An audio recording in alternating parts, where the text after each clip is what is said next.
자본주의의 문제는 끊임없이 시장을 확대해야 유지할 수 있다는 데 있었어. 세이의 법칙에서는 공급이 수요를 창출한다고 말했지만 실제로는 그러지 못했거든. 그래서 과잉 공급 상태가 된 거야. 공급이 수요보다 많아지게 된 거지. 그래서 자본주의 국가들은 식민지를 개척하거나 전쟁을 일으키면서 수요를 스스로 창출하면서 해결해 나갔어. 처음에는 이러한 과정을 통해서 자본주의는 더 확대되고 발전해 나갔어. 특히 1차 세계대전이 끝나고 미국은 엄청난 호황기를 맞았는데, 왜냐하면 군사 물품이나 무기 뭐 이런 걸 팔면서 엄청나게 성장하게 된 거야. 기업들은 이러한 경제 호황이 영원할 줄 알았어. 그래서 물건을 만들고 만들고 막 또 만들었어. 너네 위대한 개츠비 알지? 이 위대한 개츠비를 읽어보면 개츠비가 맨날 파티를 막 매일매일 열어서 사랑하는 데이지를 막 찾는 장면이 나오지. 이 소설의 배경이 바로 이때야. 개츠비 같이 돈이 많은 사람들은 사치를 부리면서 소비를 많이 했지만 일반 서민들은 그렇게까지 소비 능력이 있지는 않았어. 근데 그걸 모르고 기업들이 설비를 엄청 늘린 거야. 노동자도 계속 고용하고 막 설비 투자도 하고 그랬어. 이때 주가가 엄청 높았겠지. 그런데 이 과정에서 재고가 계속 쌓이게 된 거야. 과잉 공급 문제가 다시 생긴 거지. 이때는 과잉 공급 문제가 스스로 해결이 되지 않았어. 특히 1929년에 이제 주가가 완전히 폭락을 하게 되는데 이를 경제 대공황이라고 해. 사람들은 주가가 폭락은 했지만 시장이 다 해결할 거야. 이제 뭐 곧 다시 좋아질 거야. 막 이랬는데 나아질 기미가 안 보이는 거야. 그래서 대공황이 1929년에 시작되었는데 1932년까지 막 계속됐어. 이때 주가가 완전히 폭락하고 기업들도 망해서 약 14만 개 정도의 기업이 막 다 도산했다고 하고 미국 실업률은 25% 정도까지 되었다고 해. No. 2024년 기준 우리나라 실업률이 한 3에서 3.5% 정도인데 막 높다고 하잖아. 그럼 25%의 실업률이 얼마나 높은 수치인지 너네가 짐작이 될 거야. 자, 이런 상황에서 혜성과 같이 등장한 경제학자가 있었어. 그게 누구냐면 바로 존 메이너드 케인즈야. 케인즈는 1936년에 유효 수요 이론이라는 걸 발표하게 되는데 여기서 고전주의에서 말하는 세이의 법칙은 잘못되었다라고 이제 정면으로 반박을 하지.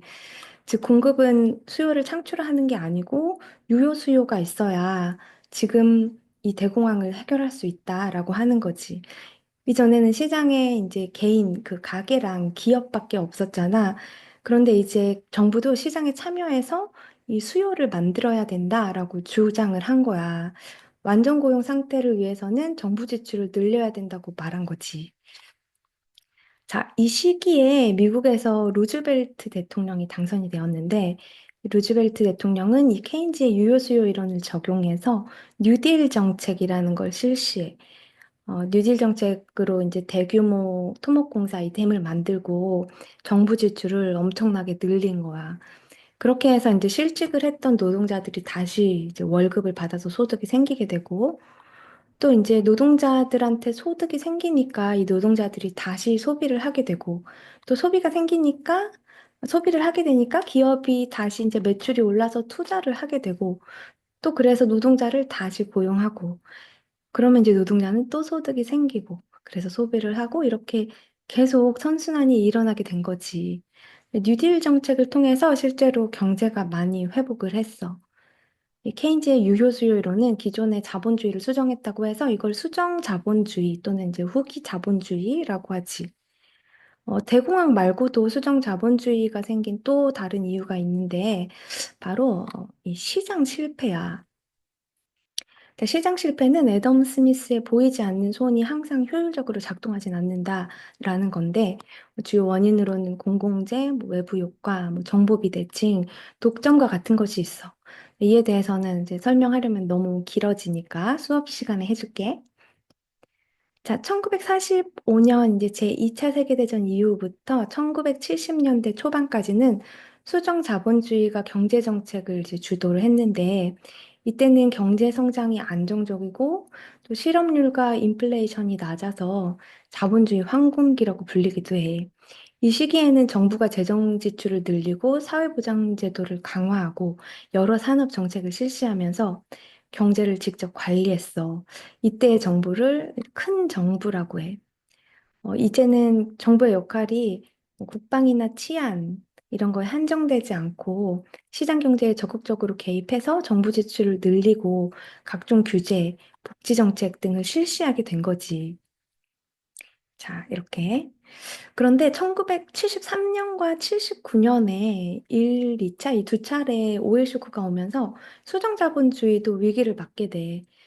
이 오일 쇼크는 이제 석유 파동이라고 하는데 이때 여러 이유로 인해서 이 원유 가격이 엄청 급등하면서 생산 비용이 크게 증가하게 되지. 그래서 이제 경기 침체와 인플레이션이 동시에 나타나게 돼. 일반적으로 이제 인플레이션, 즉, 이 물가 상승은 경기 호황이랑 같이 나타나거든. 자, 스태그플레이션은 근데 경기 침체, 그 스태그네이션과 인플레이션이 동시에 나타나는 거야. 자, 이러한 현상은 케인즈의 이론으로는 설명하기가 어려웠어. 자, 이 그래프에서 보면은 총 공급 곡선이 이동을 하면서 이 균형 물가가 증가되고 균형 GDP가 감소하는 거를 볼 수가 있지.